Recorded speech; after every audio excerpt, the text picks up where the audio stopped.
Nós somos o Homo sapiens. Nossa espécie surgiu após um longo processo evolutivo que começou há milhões de anos. Mas o que sabemos hoje sobre esse processo? Sem dúvida, o homem descende do macaco. Mas como e por que o macaco se tornou homem? Achávamos que uma coisa estava certa. O macaco se ergueu sobre duas patas para sobreviver na savana. Assim, a adaptação ao meio ambiente era a força motriz da evolução. Mas hoje, numerosos fósseis começam a contradizer essa hipótese. Cientistas de várias áreas já estão chegando a uma conclusão diferente. A força motriz da evolução não é externa, mas interna ao ser humano. Uma nova teoria nasceu. Uma nova teoria que fala de uma história interna, de uma memória embutida, constantemente em ação dentro de nós. Nossas mandíbulas a confirmam. O Homo sapiens não é o fim da linha. Ainda estamos evoluindo. Mas estamos evoluindo para quê? Como será o Homo futurus, o homem que virá depois de nós? O homem do futuro.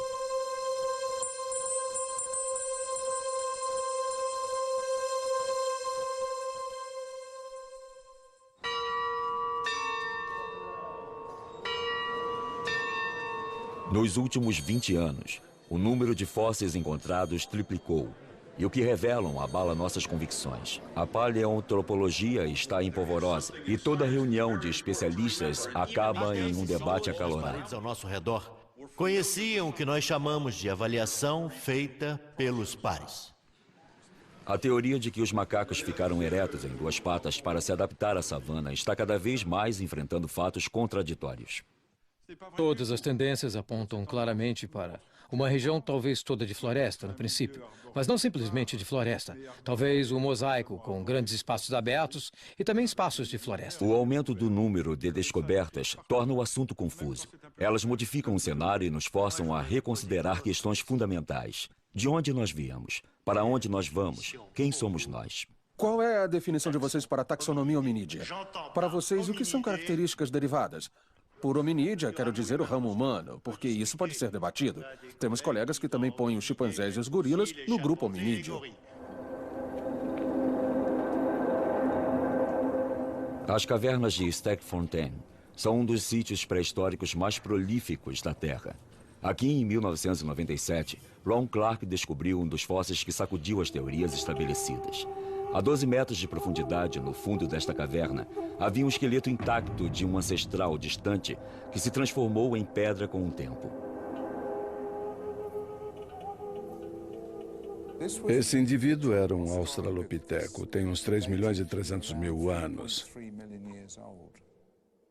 Ele morava em um ambiente de florestas e, por algum motivo, chegou perto demais da entrada de um buraco que levava ao fundo desta caverna.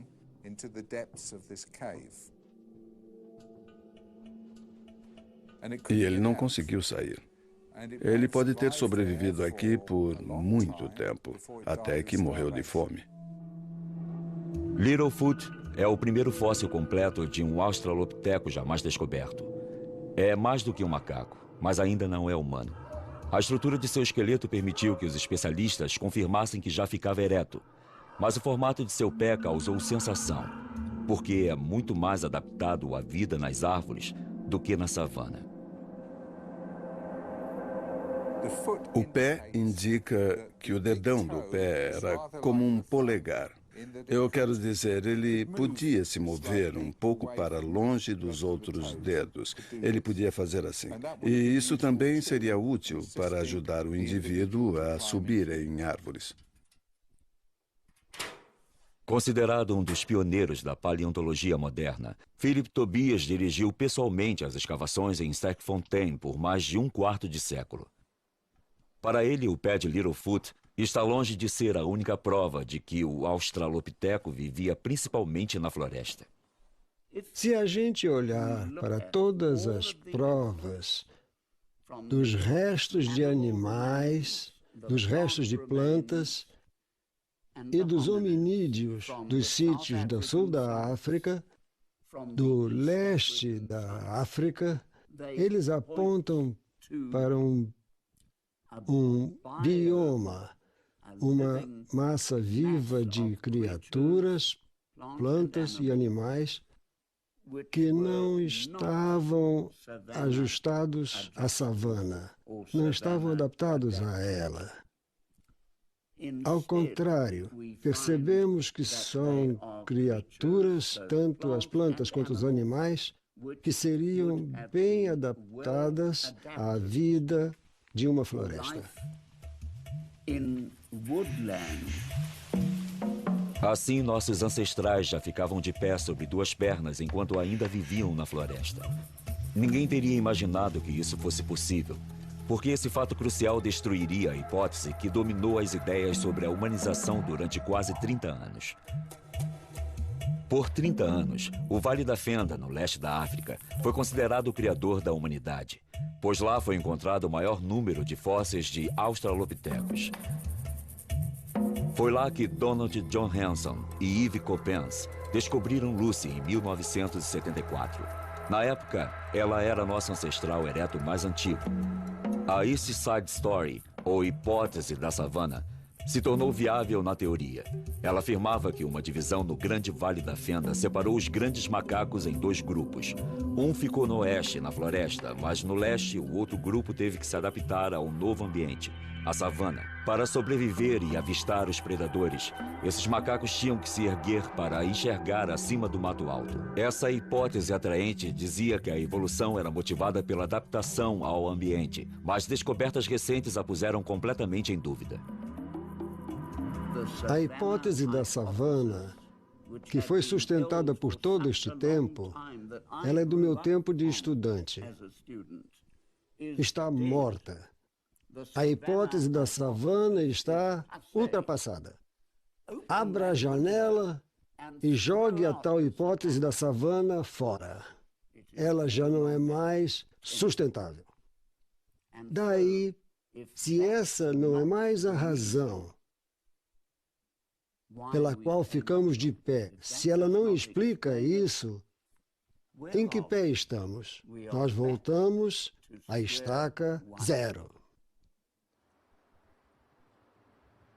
Nos idos de 1983, a paleontologista Anne Dambecourt Malassé estava mesmo na estaca zero.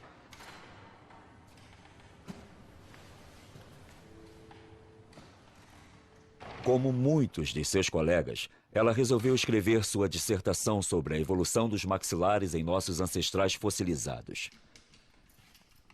Sua pesquisa exigia que repetisse um certo gesto muitas e muitas vezes. Um gesto aparentemente trivial, mas que levou a uma descoberta espantosa. Ela virou os crânios de cabeça para baixo.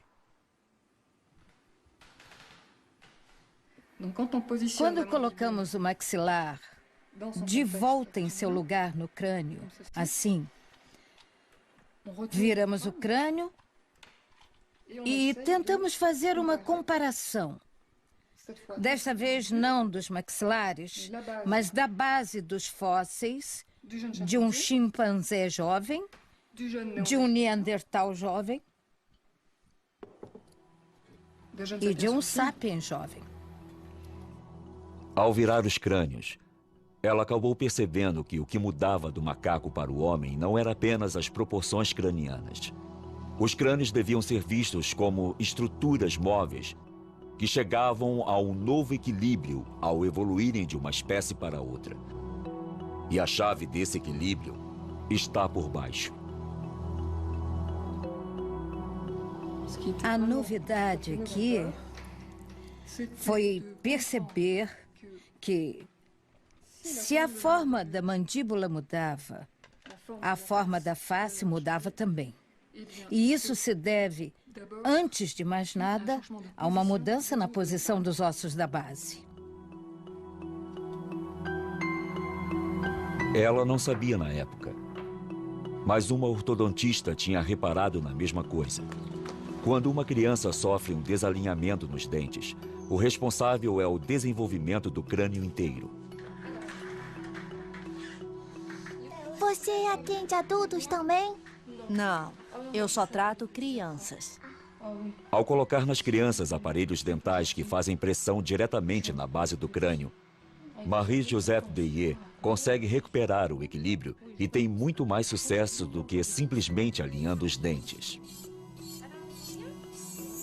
Nós tratamos crianças de 6 anos e mais jovens ainda do que isso, porque parece muito mais simples intervir nessa idade. Intervir diretamente no próprio osso, no desenvolvimento dele. Na Europa, 70% das crianças têm problemas com desalinhamento de dentes e maxilares. Nos Estados Unidos, 80%. No Japão, 95%. E esses números estão aumentando sempre. Cada uma está registrando, medindo e analisando esse fenômeno. Ao longo da evolução, a base do crânio gira para baixo cada vez mais, e o desalinhamento dos maxilares das crianças de hoje pode ser explicado pelas diferenças que isso cria nos ângulos. Mas qual é a chave para essa flexão?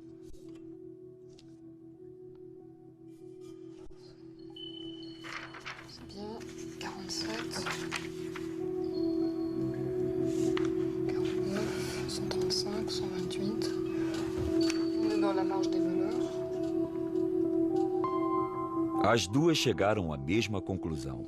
A base craniana, assim como o crânio inteiro, está organizada em torno de um único osso, o esfenoide. Se voltarmos atrás no nosso processo de desenvolvimento, o primeiro osso a ficar no lugar e que determina a posição dos outros em sua formação é o que chamamos de esfenoide. É o osso mais complexo e diferenciado no crânio. O esfenoide é um osso bem escondido no próprio centro do crânio. Ele tem uns 10 centímetros de largura, com uma forma de borboleta. Ele está no nível dos olhos, bem abaixo do cérebro. Este osso é o núcleo em volta do qual nosso crânio e depois nosso esqueleto tomam forma enquanto nos desenvolvemos. O osso esfenoide é o pilar central do nosso grande quebra-cabeças craniano. À frente dele está a região da fronte. Pelos lados, os ossos temporais e parietais. Por trás, tem uma série de ossos que se juntam à coluna vertebral e que determinam nossa postura trípode.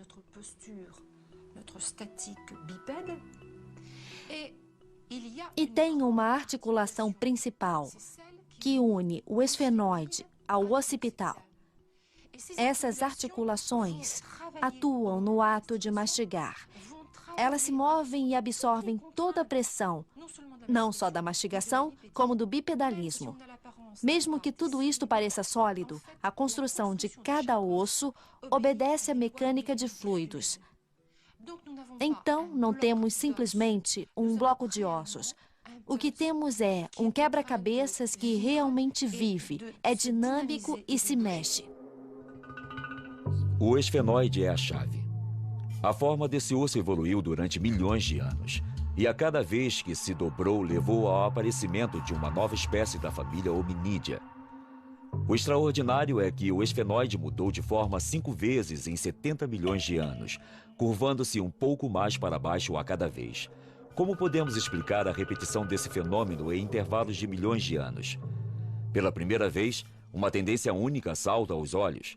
Uma espécie de fio narrativo que parece se estender na história de nossa evolução desde os primeiros primatas até o homem moderno. Em que ponto do desenvolvimento individual esse osso crucial fica no lugar? E como? Anne d'Ambricourt se aprofunda no estudo do desenvolvimento fetal e embrionário. Ela quer determinar o momento exato em que o esfenoide adquire a sua forma.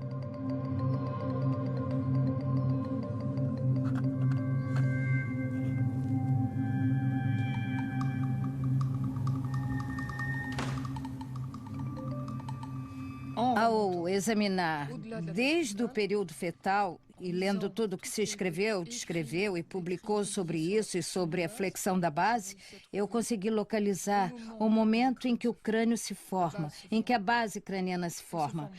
Ela se forma sozinha e o momento da flexão é muito aparente. Se dá entre 7 e 8 semanas. Em outras palavras, praticamente no fim do período embrionário, logo antes do começo do período fetal. O esfenoide é o primeiro osso a se formar no embrião. Nos primeiros dias de vida, ele é plano, como em todos os mamíferos. Então, o cérebro e o sistema nervoso começam a se enrolar e o esfenoide se flexiona e se modifica.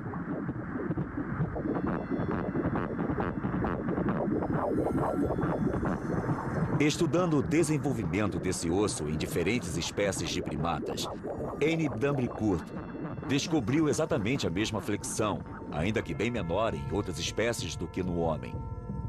Como se fosse provocado pela mesma força, como se em algum lugar dentro de nós houvesse uma memória de nossa espécie, uma memória do caminho que a evolução seguiu. É óbvio que existe uma memória embutida agindo, porque se não existisse essa flexão na base, que é o mais importante, não continuaria acontecendo. Se por desventura o esfenoide do embrião não se dobra, é assim que fica o crânio da criança. É claramente inviável. O cérebro mal está formado e o maxilar é grande. São proporções que lembram claramente a dos crânios arcaicos. Não tem rotação do occipital, nem vemos a flexão do esfenoide. E isso é muito característico. E o maxilar fica muito grande, não é? Olha só. Isso é bem grande. Especialmente o maxilar superior, uma estrutura muito primitiva. Sim, isto é muito característico. É um pequeno e interessante resumo da evolução humana. Se a memória deste processo tem sido transmitida por milhões de anos, então deve estar em algum lugar dentro de nós. A força motriz de nossa evolução não é externa. Parece haver uma lógica embutida agindo. De fato, nosso processo evolutivo é uma história interna que levou nossos ancestrais de há 70 milhões de anos em direção ao homem de hoje e que está nos levando em direção ao homem de amanhã. É realmente uma história interna. O meio externo só começa a agir depois. É uma influência secundária. Então, obviamente, o que se conclui desta nova abordagem, depois de mais de 20 anos, é que o ambiente tem uma influência, mas é insuficiente. Anne Dambricourt está reunindo medições para tentar chegar a uma fórmula matemática que seja responsável pela flexão da base craniana nesses milhões de anos. Ela tenta determinar os momentos sucessivos da evolução hominídea em que o esfenoide girou. As asas do esfenoide, as pequenas asas e as grandes asas que se projetam para os lados. Professor Olá, Tobias. como está você? Bem-vinda, bem-vinda. Estou tão feliz. É maravilhoso ter você aqui, te encontrar de novo. Obrigada. Seja muito bem-vinda a Joanesburgo. Eu que agradeço, é um prazer repartir essas coisas com você. Philip Tobias sempre apoiou Anne e a encorajou em seu trabalho. Hoje ele deu a ela acesso à sua coleção completa. Um tesouro raro que é fruto de uma vida inteira de pesquisas. Pode dar uma olhada aqui. Olha. O conidial é convexo, não côncavo. É um conidial muito grande para o hominídeo primevo. 3,5 milhões de anos de história estão nesta mesa. Fósseis de hominídeos que Anne pode gerar e examinar como quiser para medir a flexão de sua base. Pode dar uma olhada. Isto é como montar um quebra-cabeças. Você percorreu um longo caminho desde aqueles dias. E vai me desculpar por dizer isso, mas ainda falta um bocado de caminho. Ela levou 10 anos de pesquisa ao redor do globo para conseguir descrever com exatidão as transformações do esfenoide no tempo. Mas o que descobriu confirmou seu pressentimento. A evolução hominídea não ocorreu gradualmente, mas em grandes estágios. Os períodos de estabilidade entre cada flexão da base ficaram cada vez mais curtos. E a cada vez que o esfenoide continuava seu movimento, era dado um passo no processo de hominização. A história contada pelas flexões sucessivas do esfenoide é a história das grandes mutações que levaram ao homem. Esta é a nossa história. Então temos aqui a história incrível dos mamíferos. A base do crânio é plana. Daí começa a se dobrar e parece não poder parar uma vez que o processo começou.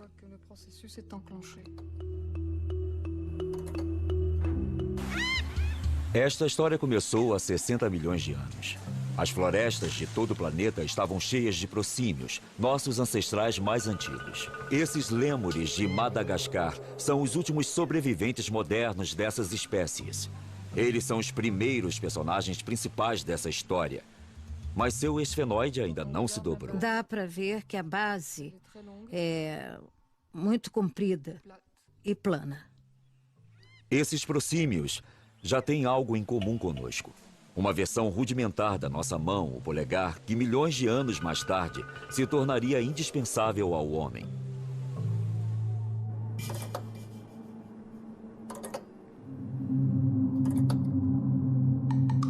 Há 40 milhões de anos, o esfenoide se dobra para baixo pela primeira vez, provocando a primeira grande mutação da nossa história. Este fenômeno não é encontrado em nenhuma outra grande família além da nossa.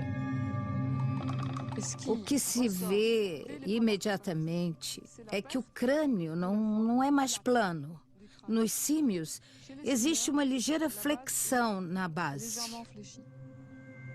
Esta é a aparência dos macacos. Centenas de espécies que por 40 milhões de anos povoaram as florestas do planeta todo.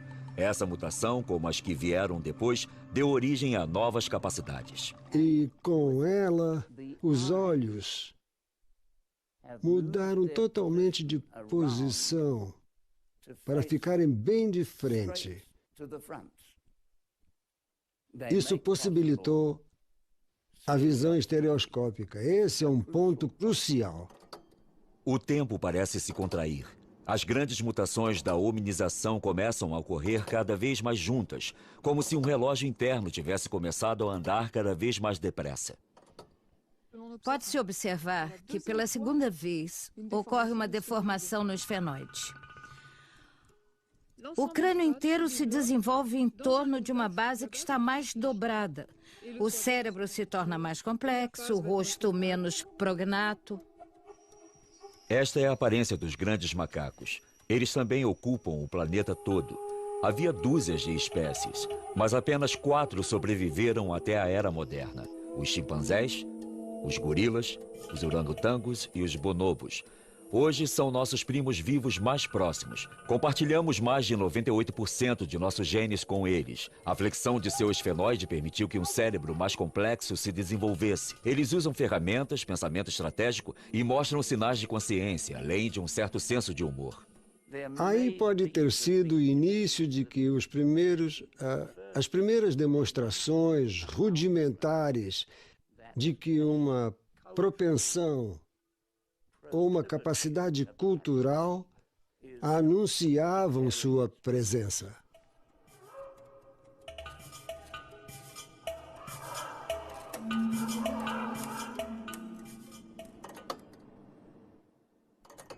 O ritmo acelera de novo. Há 6 milhões de anos, o esfenoide se dobra uma terceira vez, sempre na mesma direção. Esta é a aparência do australopiteco. Eles não são mais macacos, mas também ainda não são humanos.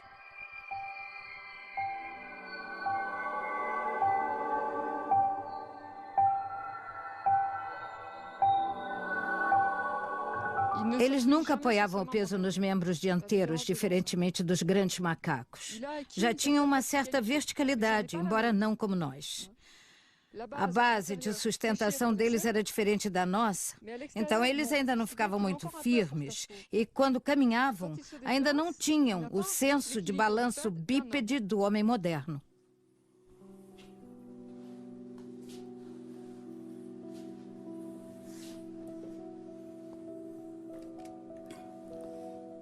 Esta é a famosa criancinha. Ela tem mesmo um rostinho lindo.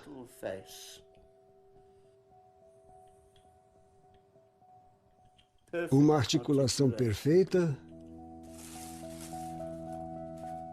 E voilá! O cérebro. O fóssil de Taung é um dos fósseis de australopiteco mais preciosos. Esta maravilha tem 2 milhões e 300 mil anos. Ela inclui o único fóssil já descoberto de um cérebro. Tem um volume de 500 centímetros cúbicos, muito menos do que o dos nossos, mas é mais complexo do que de um macaco. Esse desenvolvimento foi possível por causa de uma nova posição de seu O cérebro esfenoide. era a chave. Então, não só eles tinham esta mão que podia manipular ferramentas, como tinham um cérebro que dizia a eles o que fazer com ela. E um cérebro que dizia a eles como evitar um confronto com carnívoros. Então, eles se valiam de sua esperteza, de seu cérebro e da cultura que estavam desenvolvendo. Armado desses novos talentos, o Australopiteco se aventurou nas savanas vizinhas, provavelmente para caçar. Mas por outros 2 ou 3 milhões de anos, seu habitat foi a floresta e ele continuava a buscar refúgio nas árvores à noite. Talvez eles dormissem nas árvores por segurança, porque os leopardos geralmente não sobem em árvores altas, como os gorilas fazem hoje em dia e como os chimpanzés também fazem. Esse parece ser um novo tipo de paradigma para a verticalidade.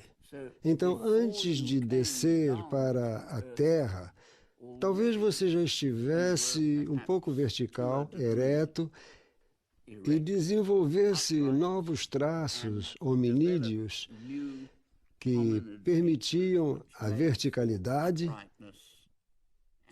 e o andar e correr em 2 pernas. O Australopiteco viveu por 4 milhões de anos. O gênero compreendia diversas espécies, mas o esfenoide era similar em todas. Sua inteligência permitia que fizesse ferramentas mais sofisticadas, mas nunca dominou o fogo. Seus fósseis são encontrados no sul, no norte e no leste da África, e parece que nunca deixou o continente. Essa criatura foi muito bem sucedida e se tornou, nós acreditamos, você e eu.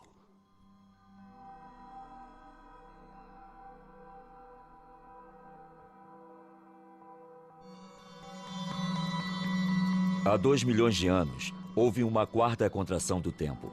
O esfenoide se dobra e nossos ancestrais ficam ainda mais eretos. Esta é a aparência dos que chamamos de Homo, o homem.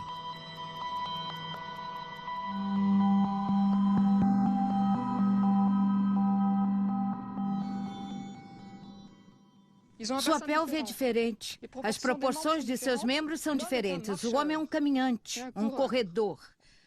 Há um novo balanço bipedal, um novo desenvolvimento psicomotor e, de novo, o mesmo padrão. A base do crânio tem um esfenoide que girou ainda mais. A coisa que muda com a primeira ocorrência do Homo é a aparição da linguagem. A nova posição de seu esfenoide aumentou ainda mais a complexidade do cérebro desses primeiros homens. Também liberou a laringe parcialmente, o que tornou a fala possível, embora nossas atuais vogais ainda estivessem fora de seu alcance. Essas mulheres são os últimos humanos que falam Khoisan, a linguagem dos bosquímanos. Foneticamente falando, é uma das linguagens mais ricas do mundo. Ela tem todos os sons que usamos e também os emitidos pelos primeiros homens.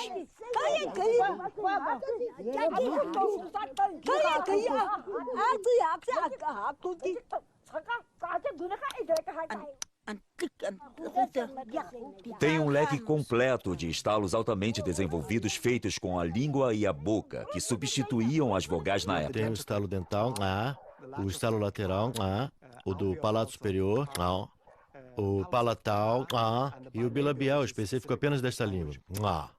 Antes de desenvolver totalmente a caixa vocal, a gente usava a língua para estalar nos dentes, no palato, nos lados da boca. E isso não exigia vogais. Assim, você podia fazer distinções em uma linguagem bastante primitiva, usando esses sons contrastantes. Essas mulheres são os últimos seres que podem esclarecer como o homem começou a falar.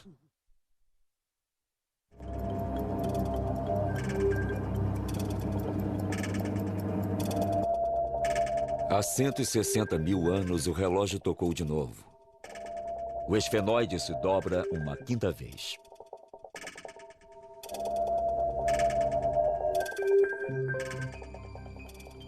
O cérebro se torna muito mais complexo. É mais bem suprido de sangue. E, naturalmente, depois desta evolução biológica, nós vamos ver muito rapidamente uma evolução cultural. Esta é a aparência do Homo sapiens.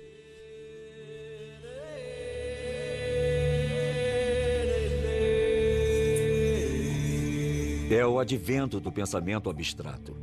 A ferramenta de pedra não é mais apenas útil. Às vezes, também é um objeto de valor.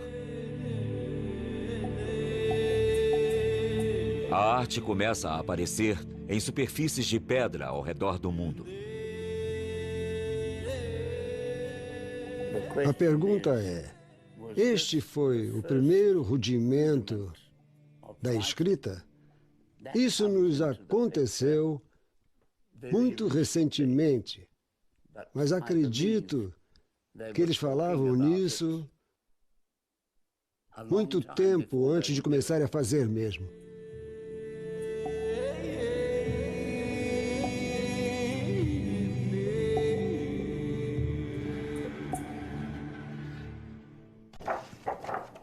O que é mais extraordinário na descoberta de Anne é que ela nunca põe em dúvida a classificação tradicional dos fósseis.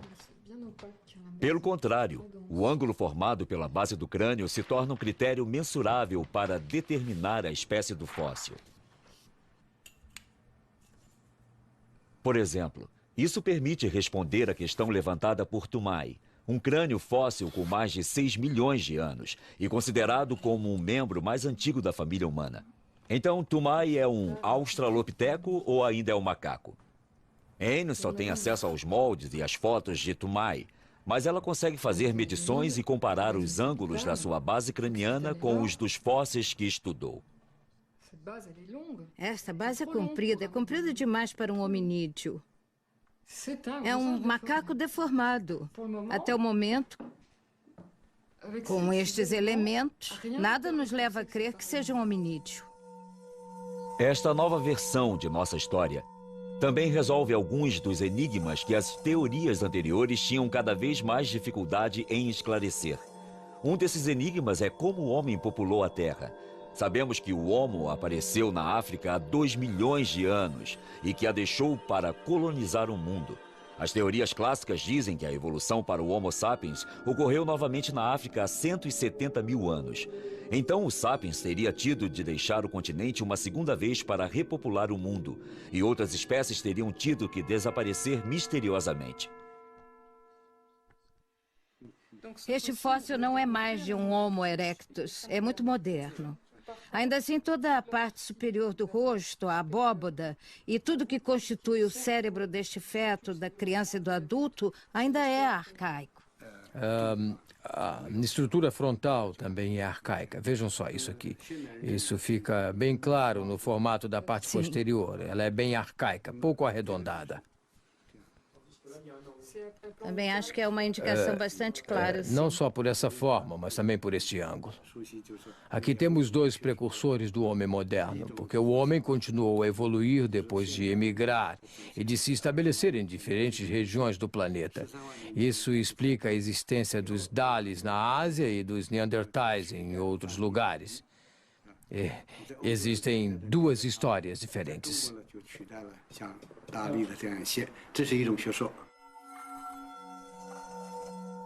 Os Dalis fornecem provas de que o homem arcaico evoluiu para o sapiens simultaneamente em diferentes partes do mundo. Isso poderia dizer que não houve apenas um, mas diversos locais de origem da humanidade moderna? Marie-Joseph Deye também foi à China, onde suas observações das diferenças entre as estruturas cranianas das crianças chinesas e europeias a levaram a tirar a mesma conclusão.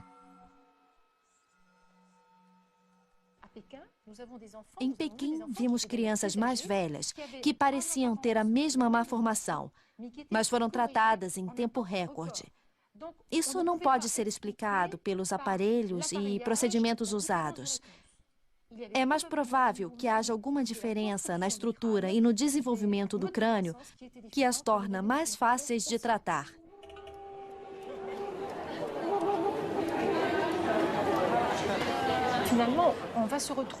No fim das contas, vamos terminar com uma estrutura, um quebra-cabeças craniano, digamos, que não se encaixa do mesmo jeito. Depende se vem de uma origem europeia, de uma origem africana ou de uma origem asiática. Na minha opinião, é através de nosso estudo das crianças de hoje que viremos a entender como os vários locais de origem da humanidade se organizaram. Se realmente existiram vários locais de origem da humanidade moderna, então o Sapiens não precisou deixar a África uma segunda vez para repopular o mundo. Essa hipótese muda inteiramente o mapa de como os humanos ocuparam a Terra. O Homo realmente saiu da África há 2 milhões de anos, mas ele também evoluiu em diferentes regiões do planeta e um grande número de espécies se desenvolveu. Algumas delas, como o Neandertal na Europa e o Sinantropo na Ásia, desapareceram sem deixar descendentes. Mas outras, na África e na Ásia, deram origem aos humanos modernos simultaneamente. Então, como podemos explicar a lógica que leva o esfenoide e o crânio a mudar no mesmo modo no planeta inteiro? O que permite que essa memória exista e seja repassada? Hoje em dia, o campo da genética está dando respostas aos paleontologistas.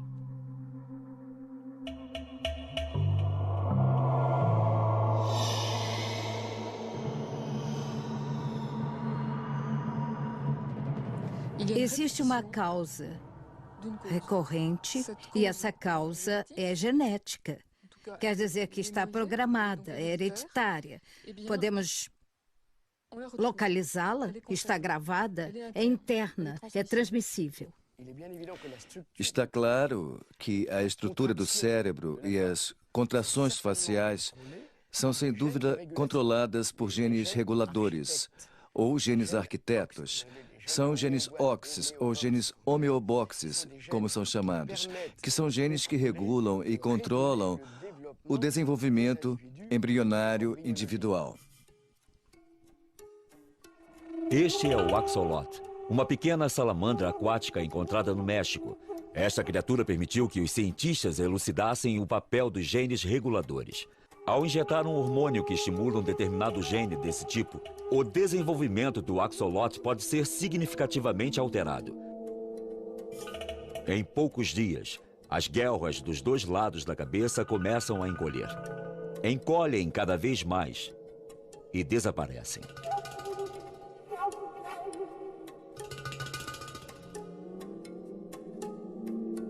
E a salamandra abandona a água, pois se tornou um animal terrestre com um par de pulmões. Você não precisa de 1 milhão de mutações. A mutação de apenas 2 ou 4 genes reguladores pode mudar completamente a estrutura de um organismo.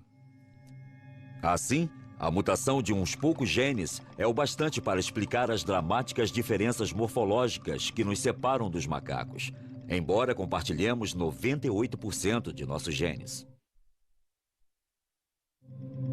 Durante a evolução toda, temos o mesmo padrão básico. Mais espécies desaparecem, se tornam extintas, são incapazes de sobreviver a mudanças dramáticas no clima e na ecologia, diferente das que tiveram as mutações certas e sobreviveram. A evolução é a exceção. A extinção é a regra. Isso significa que existe uma direção, um caminho, um processo global ocorrendo que a evolução segue em todo lugar? É uma pergunta perturbadora que todo pesquisador que estuda a origem da vida e da história do universo deve perguntar.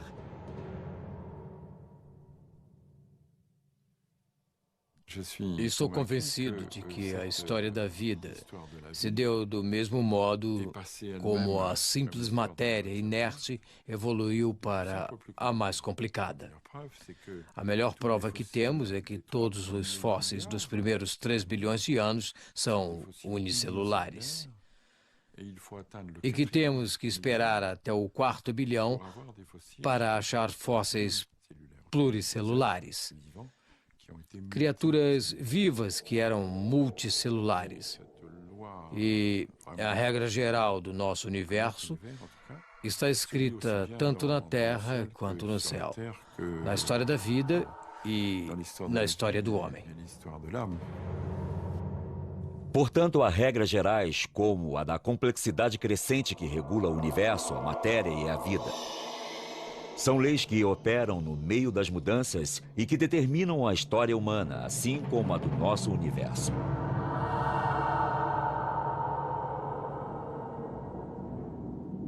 E seguindo esses caminhos, nosso esfenoide irá um dia girar de novo, dando origem ao homem que nos sucederá. Não existe motivo para o processo parar no Sapiens. Temos razões para crer que, em mais alguns milhares de anos, não sabemos exatamente quantos, mas podemos ter certeza de que as populações vão evoluir simultaneamente, ao mesmo tempo. A verticalização da face, o arredondamento da parte posterior do crânio, a redução da mandíbula e dos pomos da face são tendências que vêm de longe no passado e que vão continuar. Em 1 milhão de anos, se a Terra não tiver explodido, nós teremos crânios extremamente altos e extremamente redondos, com mandíbulas extremamente pequenas. Os cientistas predizem que nossos cérebros vão ficar ainda mais complexos. Será que esse homem com uma testa grande partirá para descobrir novos mundos, como fizeram seus ancestrais? Será que o Homo Futurus será o extraterrestre da nossa imaginação?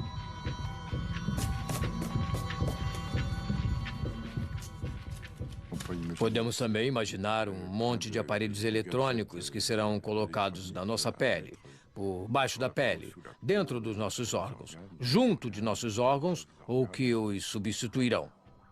Pela primeira vez desde que a vida começou, uma criatura, o ser humano, pode ser capaz de influir em sua própria evolução.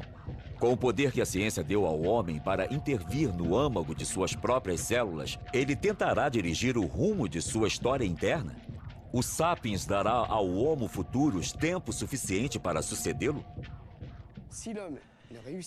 Se o homem não conseguir controlar sua população e salvar os recursos do planeta, ele arrisca se extinguir, o que significa que o mundo se tornará de novo o que realmente é, ou seja, um mundo de bactérias, artrópodes e insetos. Também podemos esperar que esses humanos tenham uma consciência de seu lugar de origem, que não será mais a África, mas o planeta. E o que ele fizer com esse cérebro, que será fundamental para a sua sobrevivência e sua adaptação. Essa é a mensagem verdadeira da evolução humana, a de ensinar às crianças a linguagem humana. Ensinar às crianças os mecanismos da sobrevivência e ensinar a elas as mensagens dos rituais e dos espíritos, do espiritual, que se tornaram e se tornam ainda muito mais importantes na sobrevivência do homem. Aí está o futuro.